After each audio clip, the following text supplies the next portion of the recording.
Ya halo guys, selamat datang kembali di Pojok Seram. Hari ini gue akan menceritakan film dari Malaysia yang berjudul Hungry Ghost Diner. Ayo kita mulai.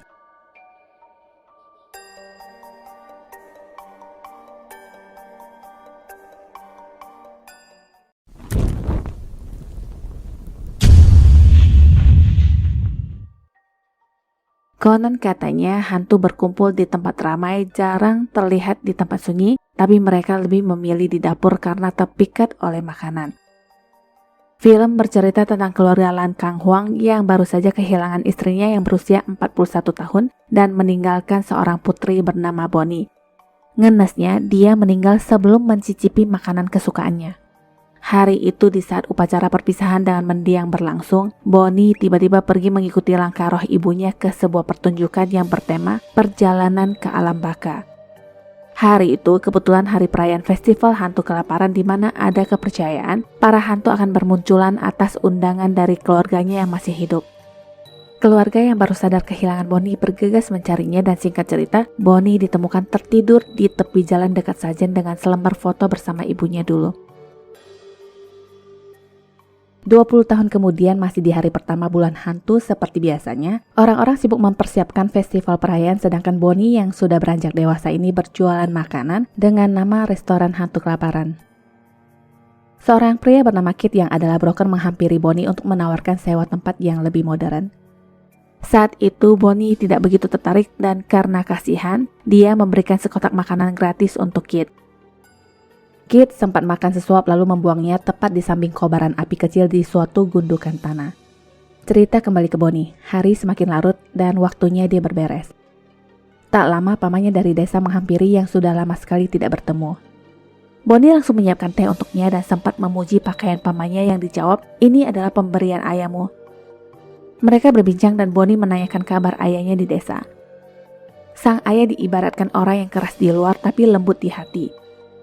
Bonnie juga sempat meminta nasihat dari paman soal usahanya yang entah kenapa paman terkesan agak sedih. Tak lama paman berterima kasih yang sudah menyuguhkan teh untuknya dan setelah minum, gelasnya dijatuhkan ke tanah. Ada yang aneh di sini. Sewaktu Bonnie membereskan pecahan gelas itu, sang paman sudah menghilang tanpa pamit. Seorang pengawas datang dan memintanya untuk membereskan jualannya sebelum Pak Pol datang berpatroli, mengingat masa itu masih masa-masa pandemik. Sesampainya Bonnie di parkiran apartemennya, ada anak kecil yang memukul-mukul bagian depan mobil tapi anak itu pun menghilang begitu saja. Di apartemen pun dia merasa tidak bisa tidur dan teringat akan ajaran pamannya dulu untuk menghitung mundur. Anehnya setelah menghitung dia malah merasa seperti dibawa kembali ke kampung halamannya, tepatnya di depan kedai kopi mereka sama persis seperti waktu dia kecil dulu. Sang paman memberikan kunci gembok dan terdengar suara yang berkata,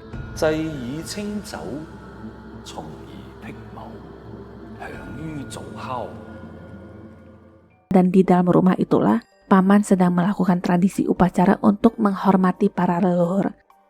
Bonnie juga disuruh memberikan hormat kepada leluhur dan setelahnya mereka berbincang sambil minum. Paman berkata, "Jika kau butuh nasihatku, dengarkan perkataanku. Jangan pernah melupakan ayahmu." Baru mendengar kata ayah saja, ekspresi Bonnie seakan malas. Paman melanjutkan jangan menyesal jika baru mengingatnya saat dia sudah tiada karena dia satu-satunya yang tersisa. Bonnie membalas, "Memangnya kau bukan keluarga?" Paman seperti menyembunyikan sesuatu dan menyuruh Bonnie untuk fokus makan saja. Suara dentingan terdengar dan ekspresi paman pun berubah. Saat Bonnie melahap makanannya, dia terbangun dan pertemuan dengan pamannya itu adalah mimpi. Besoknya Bonnie ke kantor Kit dan si tukang bual ini pun semangat mempresentasikan jualannya. Karena harga yang terbilang tinggi, Bonnie berkata masih harus mempertimbangkannya, tapi Kit yang sudah mahir ini terus berkicau dan kebetulan ada sebuah kalimat yang membuat Bonnie teringat akan perkataan pamannya yang berkata,你冇有損失嘅喎，係咪？咁可能你會成功呢？雖然你都有機會失敗，但如果你唔試，係咪？ Hanya karena perkataan itu, Bonnie setuju untuk melanjutkan bisnis dengan menyewa gerai yang ditawarkan Kit, tapi sebelum itu Kit harus membantunya menjual truk makanannya. Segepok kunci Bonnie mengingatkannya kepada gerai kopinya di kampung dan dia pun terpanggil untuk pulang. Sesampainya di kedai kopi, dia melihat barang-barang dari kedainya yang diambil orang. Bonnie bersikeras sepeda itu adalah miliknya sampai sang ayah keluar menghampirinya. Bonnie mempertanyakan kenapa dua orang itu mengambil barang-barang milik pamannya dan ayah menjawab pamannya tidak lagi membutuhkannya. Maksudnya apa Bonnie masih belum mengerti dan dia datang juga ingin bertemu dengan paman kesayangannya itu. Sang ayah berkata pulang dengan sangat terlambat dan barang-barang yang diambil itu adalah barang-barang yang dijual untuk membayar hutang. Bonnie menanyakan di mana pamannya dan sang ayah menjawab nanti akan dibawa untuk dipertemukan dengan paman. Hubungan Bonnie dengan sang ayah tidak sedekat dengan pamannya dan dari tadi dia hanya menanyakan keberadaan pamannya. Nyatanya sang paman ternyata sudah tiada dan baru saja meninggal semalam. Kedai yang sekaligus rumah bagi ayahnya ini sudah ditutup dan sekarang rencananya sang ayah mungkin akan menumpang di rumah keluarga lainnya. Bonnie sendiri sangat kecewa kepada ayahnya yang menutup kedai kopi di mana menurutnya itu adalah bisnis keluarga. Ngemeng sih gampang ya, apalagi kalau nyalain orang. Udah paling enak deh tuh. Bisnis dari lama sudah merugi, apalagi yang harus dilakukan selain menutupnya. Karena perdebatan antar anak dan ayah ini, Bonnie menghentikan mobil yang meminta ayahnya untuk turun di tengah jalan raya. Dia tega melihat ayahnya terlunta-lunta di jalanan dan pergi begitu saja menuju ke kota. Sialnya perbatasan sedang ditutup karena lockdown. Karena itu jugalah dia memilih tidur di hotel semalam, tapi kesialan pun terus berlanjut di mana hotel sudah penuh. Mau gak mau dia harus tidur di mobil, tapi karena patroli di mana-mana, dia akhirnya kembali ke kedai kopi ayahnya. Diketuk-ketuk lama tidak ada jawaban yang akhirnya Bonnie menggunakan kunci cadangan. Di dalam tidak ada sang ayah, tapi ada roh pamannya yang menyiapkan makanan. Bonnie merasa takut dan tidak sengaja menyenggol kakeknya.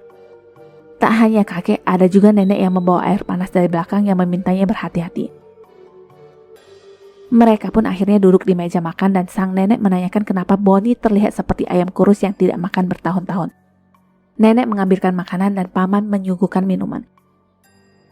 Nenek memintanya untuk makan dan gigitan pertama itu, Bonnie kembali ke dunia nyata yang sudah berada di samping altar. Makanan yang digigitnya itu tak lain adalah sajian yang diletakkan di altar. Sekarang dia mendengar suara kakek nenek dan pamannya yang sedang membicarakan baju di samping jenazah pamannya. Dalam kesempatan ini pula nenek berkata pada Bonnie bahwa paman sudah meninggal dan menanyakan apa pendapat ayahnya. Menurut Bonnie, ayahnya ya gitu aja. Tidak ngomong apa-apa dan semua orang tahu dia orang seperti apa. Beda anak, beda nenek yang berkata sang ayah adalah orang yang keras di luar tapi baik dan perhatian di dalam.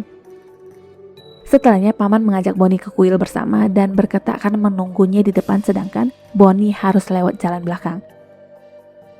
Bonnie lalu meminta izin masuk yang diberikan sebuah lilin oleh seorang penjaga kuil yang dipanggil Bibi.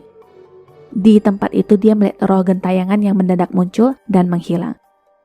Ada pula seorang anak kecil yang mencari ibunya dan berkata, "Mama,你在哪里？我有听你的话，一直在这里等你。" Ada lagi sosok hantu anak dan ibu yang sedang ngobrol dan lenyap. Akhirnya roh paman muncul juga dan mereka berjalan ke sebuah tempat. Di sana mereka melihat wanita yang sedang berdoa memohon perlindungan kepada Tuhan agar menjaga putrinya dan memberkati pula bisnis suaminya agar lancar yang tidak lain adalah ibu Bonnie. Tapi sayangnya sang ibu sudah tidak mengenali putrinya dan berkata, apakah Bonnie melihat anaknya? Sang paman hanya melihat dan tak lama arwah sang ibu pun dijamu makan. Ternyata di alamnya sang ibu berubah menjadi hantu kelaparan dan Bonnie bertanya bagaimana cara membantunya. Paman menjawab kenapa tidak tanyakan saja kepada guru dan kedua roh itu pun menghilang. Bonnie terheran-heran dan ternyata itu semua terjadi di dalam mimpi. Ayahnya muncul dengan mengetuk kaca pintu mobilnya dan mengajaknya masuk. Dia juga menyiapkan makanan untuk putrinya yang keras kepala ini. Setidak akurnya orang tua dan anak, tetap saja sang ayah selalu perhatian kepadanya. Setelahnya Bonnie pamit untuk berjalan keluar dan yang dituju adalah pemakaman ibunya. Di kuil dekat kuburan itulah Bonnie bermaksud menemui guru untuk berkonsultasi tentang mendiang ibunya.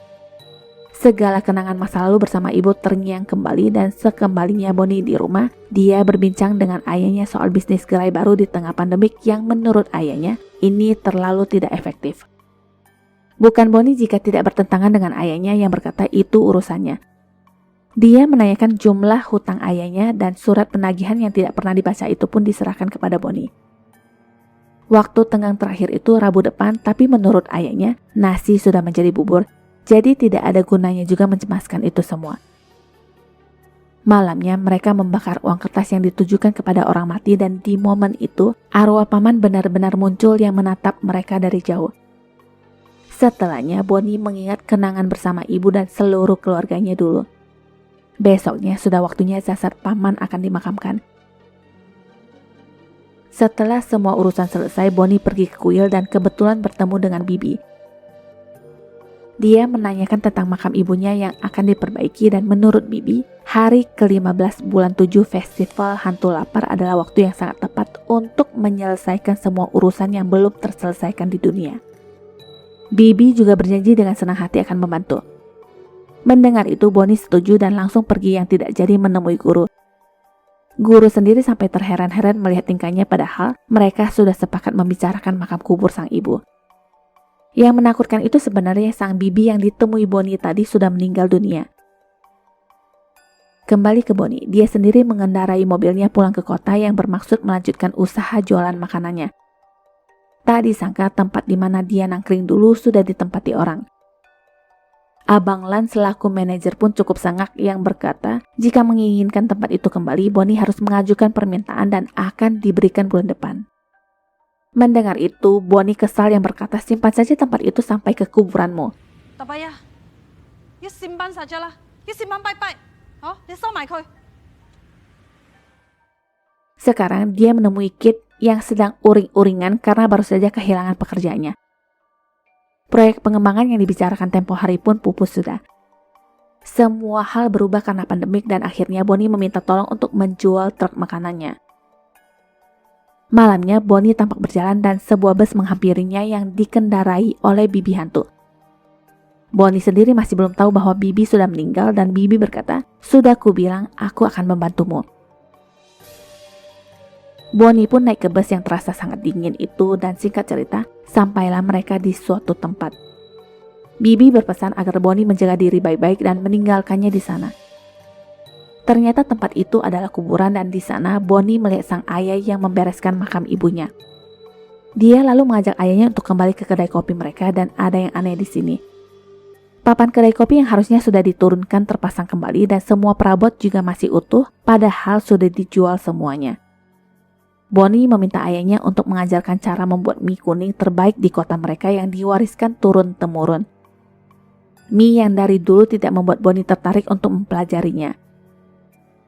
Setelah selesai, semangkuk mie itu disajikan yang bermaksud ditujukan kepada arwah ibunya. Tak disangka arwah sang ibu pun hadir yang membuat haru mereka semua. Keesokan harinya yang tersisa hanya Bonnie dan ayahnya yang saling berpelukan dan ternyata itu semua dialaminya di dalam mimpi. Kenyataannya Bonnie tertidur di kuil tapi semangkuk mie itu memang ada di depan makam ibunya. Bonnie kembali menemui ayahnya yang tertidur di depan kedai. Kunci kedai hilang sedangkan Kit sendiri sedang mengendarai mobil yang menuju ke kampung Bonnie, tapi sayangnya mobil bututnya mogok. Karena itulah dia menumpang kendaraan lain dan sesampainya di sana, cek penjualan truk makanan itu pun diserahkan kepada Bonnie yang kemudian diberikan kepada ayahnya. Rencananya Bonnie akan melanjutkan usaha ayahnya dan Kit juga akan bekerja untuknya dengan upah makan 3 kali sehari. Ayah dan anak ini sebenarnya sama-sama keras di luar tapi lembut di dalam. Roh paman sendiri seperti sedang menunggu kereta untuk melanjutkan perjalanan ke alam baka, tapi dia berubah keputusan yang menukar tiket dengan sepeda milik sesosok arwah kakek. Hari terakhir bulan hantu, arwah paman menemui Bonnie yang mungkin sekedar berpamitan dan tamat. Terima kasih sudah menyaksikan shortcut film ini. Jangan lupa subscribe, like, and share juga menyalakan lonceng notifikasi untuk updatean film lainnya ya. Sampai jumpa.